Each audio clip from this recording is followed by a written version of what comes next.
Louis V here, back from Record Store Day 2024, and boy, did I walk out broke. Yes, this is my haul from Record Store Day 2024. And I want to share with you some of the titles I was able to pick up.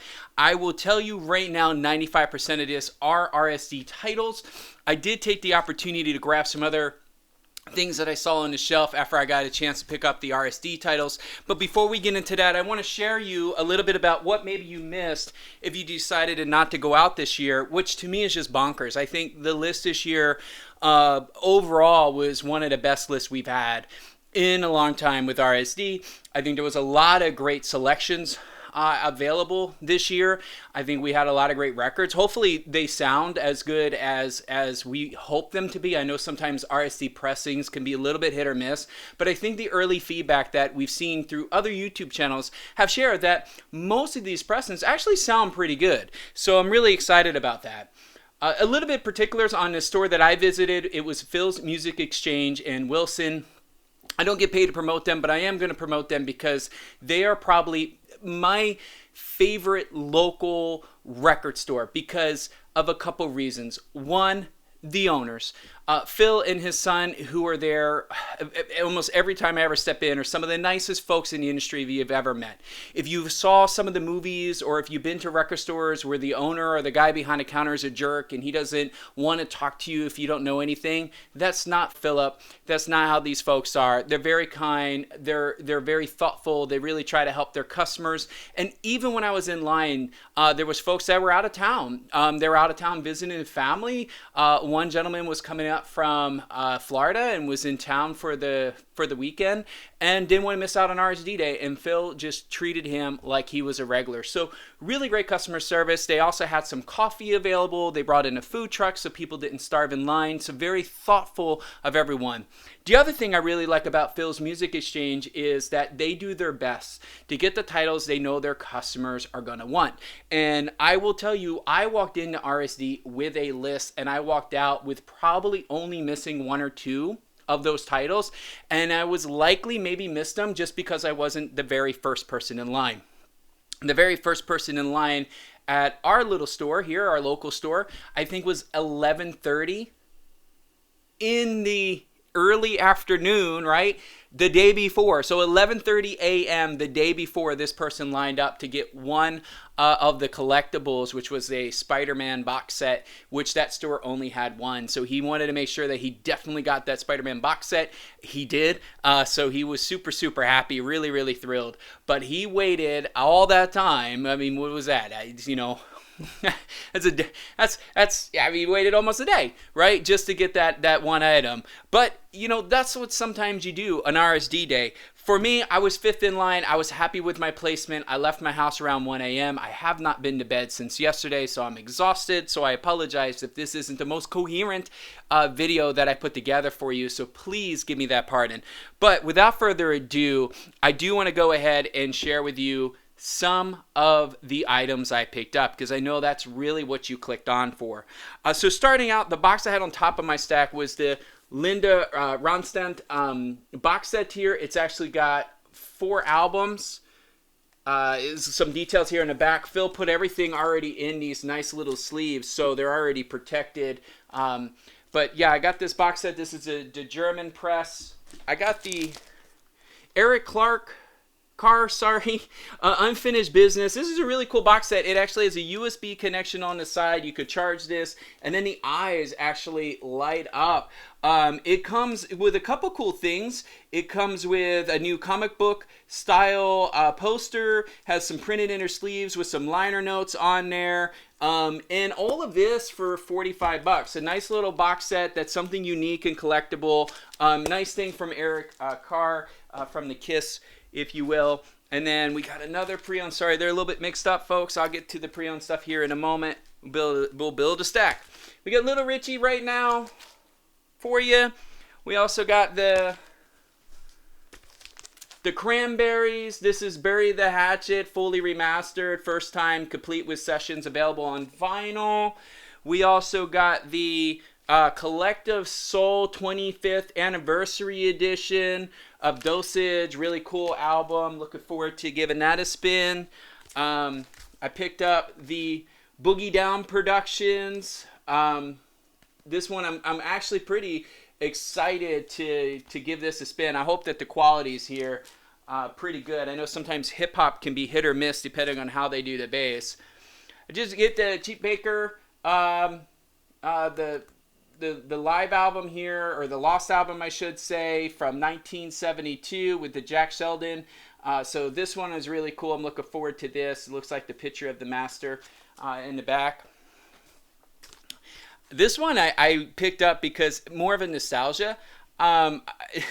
It's really just a soundtrack, and it's not like it's just a music soundtrack, right? You really don't have any specialty bands on here, but I really felt like I needed it. I love this movie. I kind of remember growing up watching a movie. I actually watched it somewhat recently, and it's Airplane. So when I saw this, I felt like this was just meant to have. I actually was funny because I saw it in the list. It wasn't part of my original list.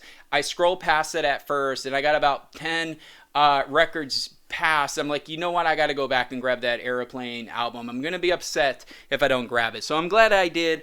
I also got the Rolling Stones. This is the UK pressing, I believe, here. It's numbered. Actually, it says made in Czech. So it's probably GZ press.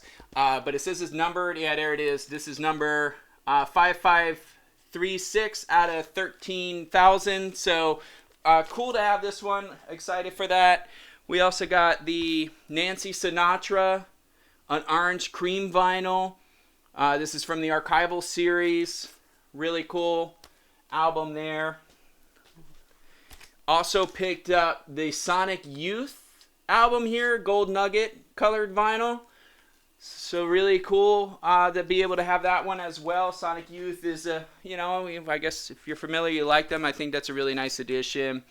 UB4045. I love reggae. Reggae is one of my most faved and enjoyed genres. It's also probably one of those genres that needs a lot more attention. I always love finding great reggae records when I'm out in the wild, but I don't ever intentfully curate a reggae collection, meaning that I'm not online buying a whole bunch of reggae albums on Discogs. I just kind of pick them up as I see them. And it's one area I've been wanting to do a little bit more focus because I absolutely love reggae and calypso music. Did get the Wall of Voodoo album here. This is on black white swirl vinyl here. So really cool.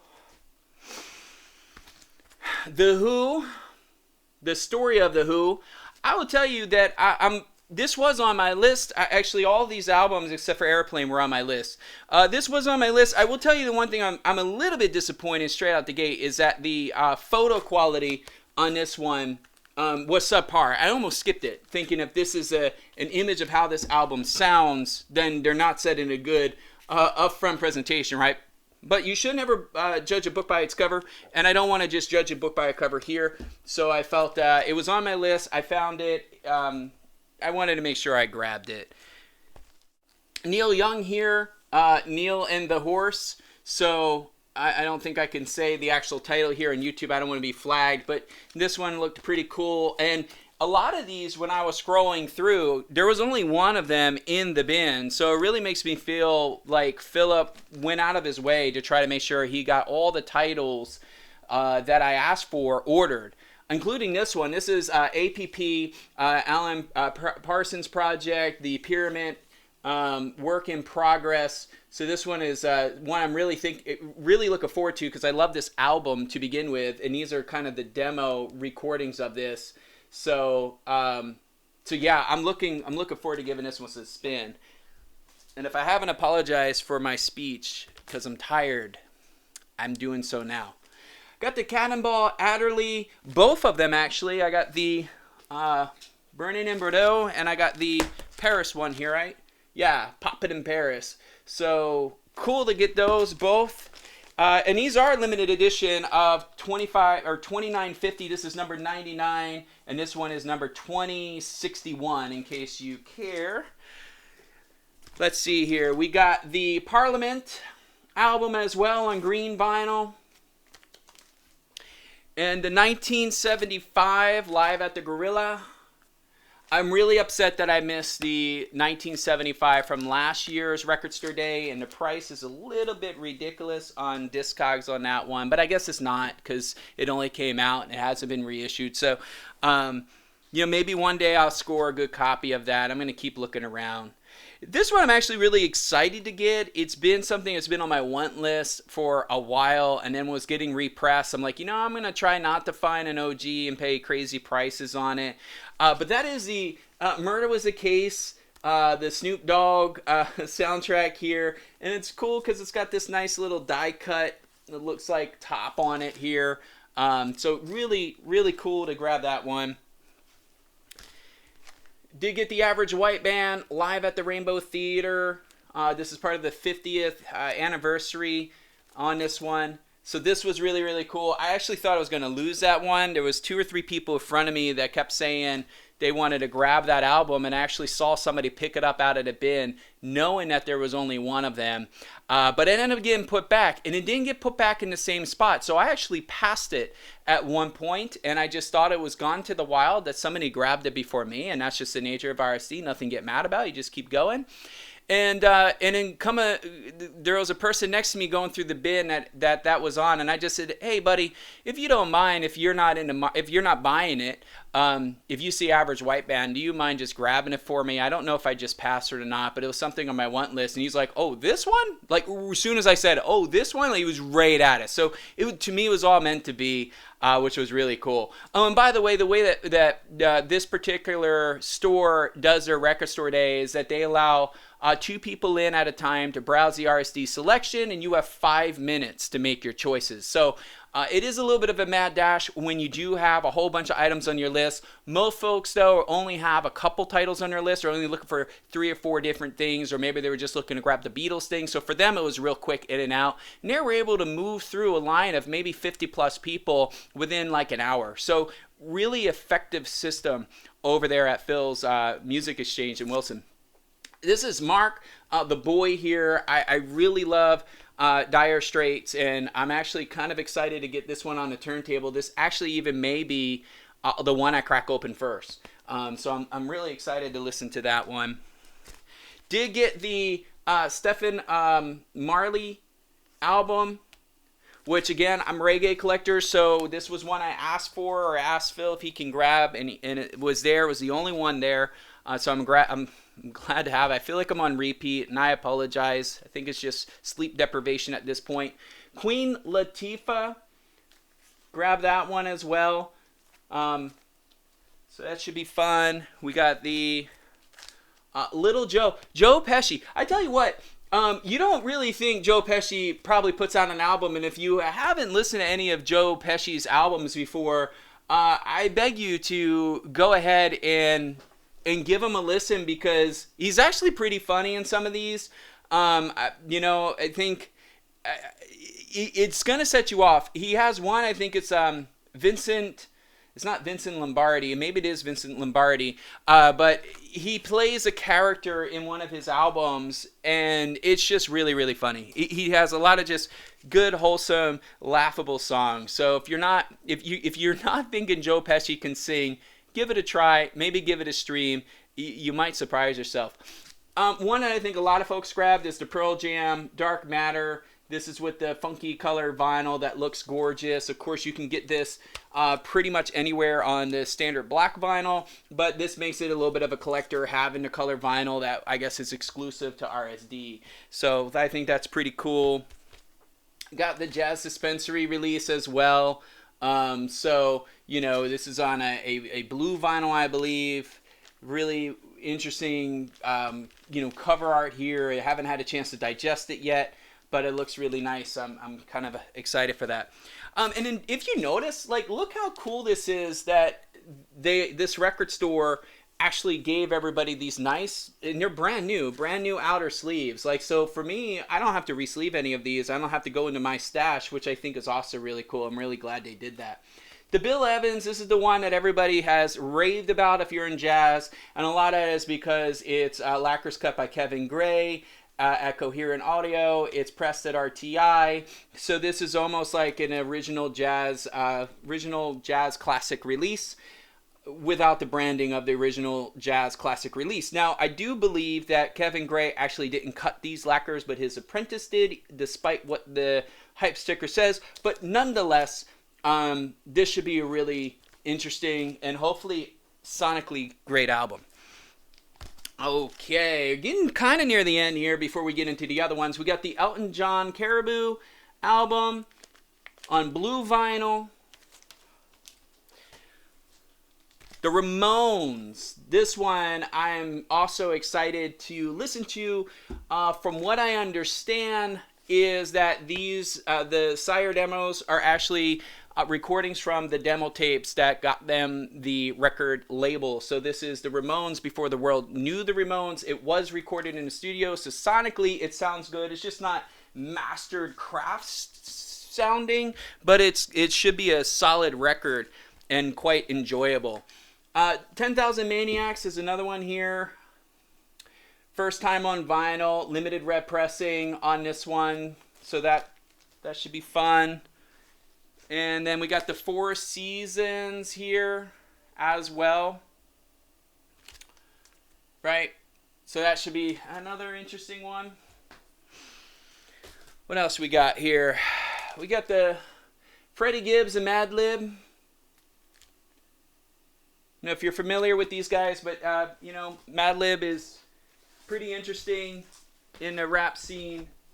Quite enjoyable, and I believe, let me just double check here, but I believe that is the last of it from RSD releases. Yeah, that is. All the rest are other albums that I picked up at the store, but they are the Record Store Day albums that I was able to pick up, which was actually quite a lot. So what I plan on doing in the future, of course, is to follow up with another video, maybe diving into how some of these actually sound, and was it worth the money?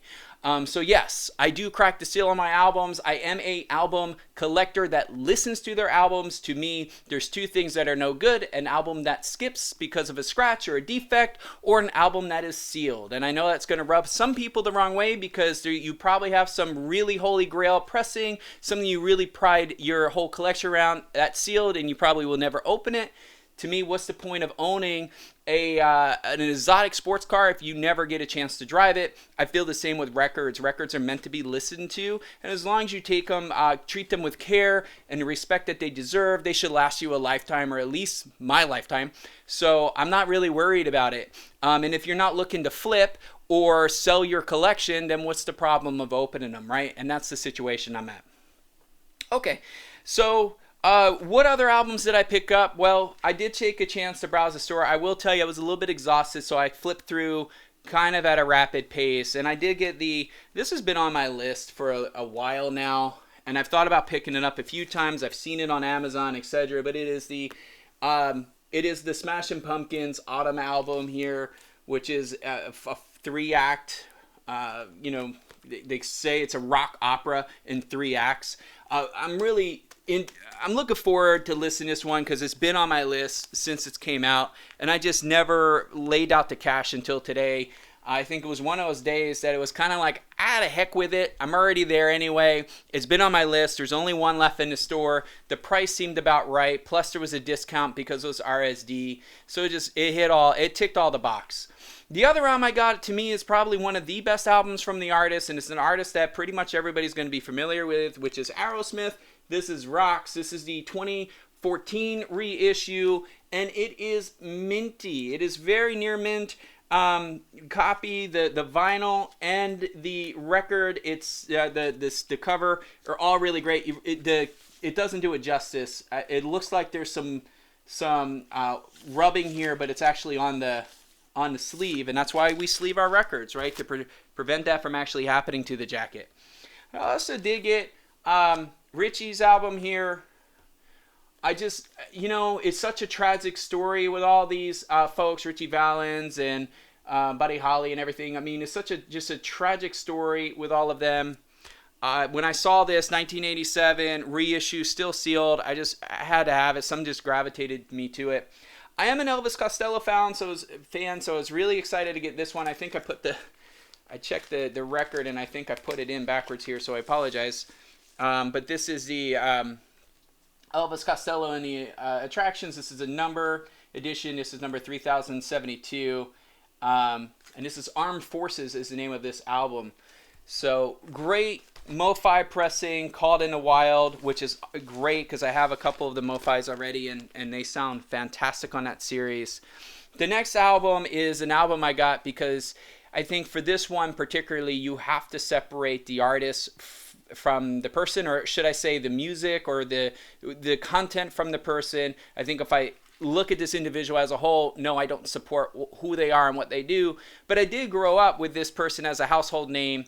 And there was a particular show, if you will, a motion picture or comedy act, if you will, that has always resonated with me as one of the most funny stand-up acts of all time, despite the individual and his demeanor today. But that's Bill Cosby himself. And when I saw this for $12 plus the discount today, in really, really pristine condition, still even has the shrink on it on the outside, I just had to have it. This is just more of a nostalgia album for me. It's not something I think is going to be heavily rotated, but it's one of those things that when I need to pick me up, I'm going to play that just because it brings me back to a time in my life where no, he wasn't the bad guy and everybody's home. He was kind of like America's dad, if you will. And that comedy show doesn't use any curses, no foul language, nothing bad about that whole show, but it's very, very funny, even being an adult. I got Carly Rae Jepsen as well. This one is, I have the other album of her that's really kind of known, and I wanted to grab this one as well to kind of complete the collection. And then the last album I have to share with you is Orgy's Candy Ass. So that's kind of how I'm going to close out the day here, but I was happy to get that one added to the collection. Folks, that's what I have to share with you. I apologize for the unpolishedness of this video. I hope that you understand at this point I've been up for well more than 24 hours, very sleep deprived. What my next plan is, obviously get these all cleaned up, even though they're brand new albums, or besides the pre-owned ones, I still give them a clean because sometimes there's debris and stuff, and give them a spin. And then what I plan on doing is following up with some opinions and reviews on them. So here's what I'll suggest. If you missed the title on Record Store Day and you said, dang it, I missed it, and I think I might want to spend money on it in the aftermarket on Discogs or going to eBay, and the prices are a little bit higher than you anticipated, so you're wondering, should I spend money on it? Should I not spend money on it? If you saw the album here today, do me a favor, let me know which one you're considering in the comments below, and I'll be glad to give it a listen and maybe make a video of how I think it sounds, or I'll at least comment back to you. Folks, I hope you had a wonderful and successful RSD. Share with me your grabs, and I guess I'll talk to you next time. No coffee for me, bedtime for me, and I'll see you on the next video.